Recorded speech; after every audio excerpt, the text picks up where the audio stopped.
The first stage is target identification. It is to identify the biological origin of the disease and the potential targets for intervention. It is then followed by characterization of the molecular mechanisms. In this stage, there are multiple approaches such as data mining using bioinformatics, genetic association, expression profile, pathway phenotypic analysis, and functional screening.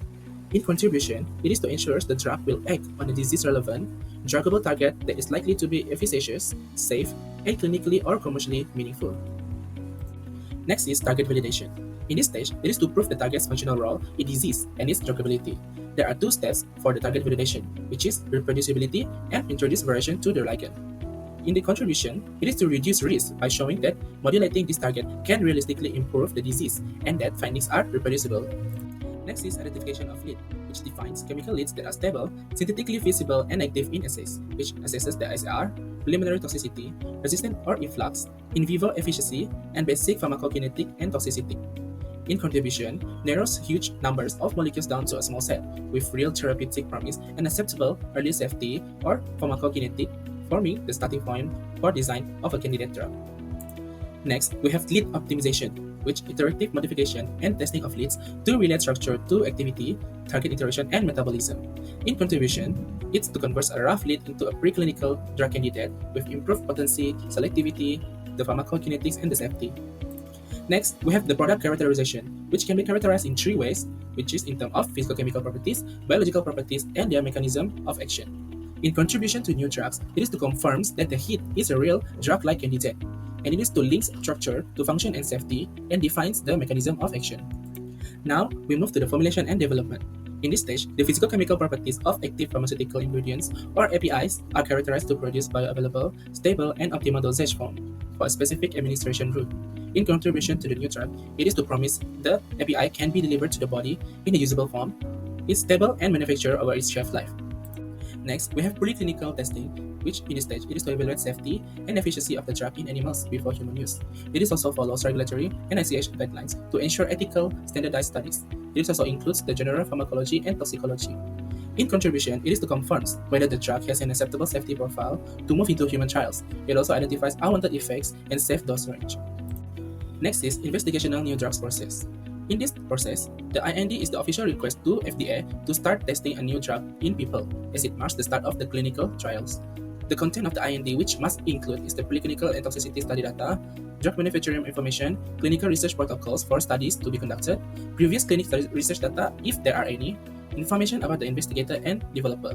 In contribution, it turns a lab candidate into a regulated investigational drugs in humans, enabling the collection of real clinical evidence needed to confirm it as a new medicine. Next is clinical research. In this stage, it is conducted in human volunteers under a strict protocol.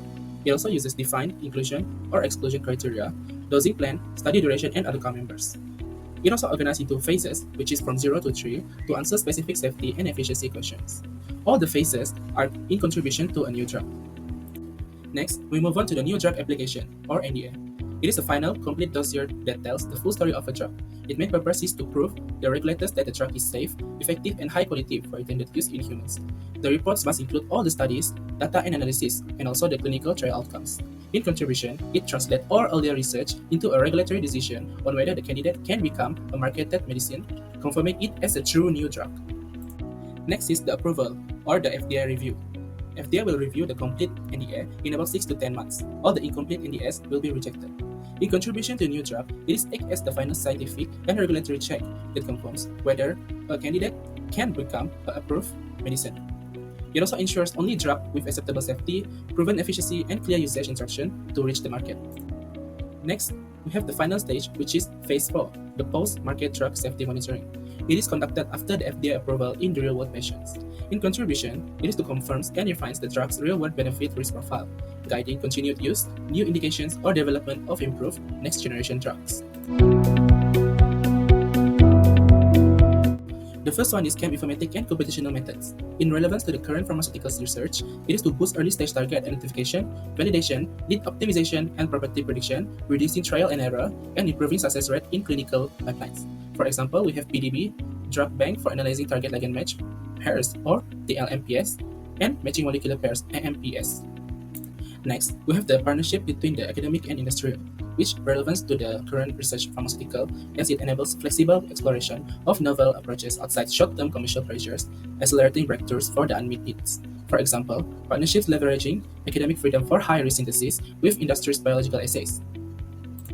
And then we have better biological target understanding, as this addresses failures from poor disease pathogenesis understanding, enabling more druggable targets and personalized medicines in current practice. For examples, the emergence of target families like GPCRs and protein kinases. Next is improved biological assays, as this provides reliable early readouts for efficacy and safety, cutting disproportionate late-stage clinical costs. For example, high-throughput screening evolved beyond random libraries to targeted assays for validated endpoints. Next, we have the modern organic synthesis application for overcomes limitations of past designs to produce better candidates with optimal ADMET via metrics like Lipinski rule of 5. For example, the replacement of aromatic rings with epitry motifs to improve solubility and reduce promiscuity. Finally, we have the development of more predictive early clinical trials. In relevance to current pharmaceutical research, it is to lower 93% attrition for small molecules by validating candidates sooner, balancing the 13.5-year average timeline and the $1.8 billion cost. For example, it shifts to biological and multi-targets drug like imatinib, which modulates multiple kinases for CML treatment.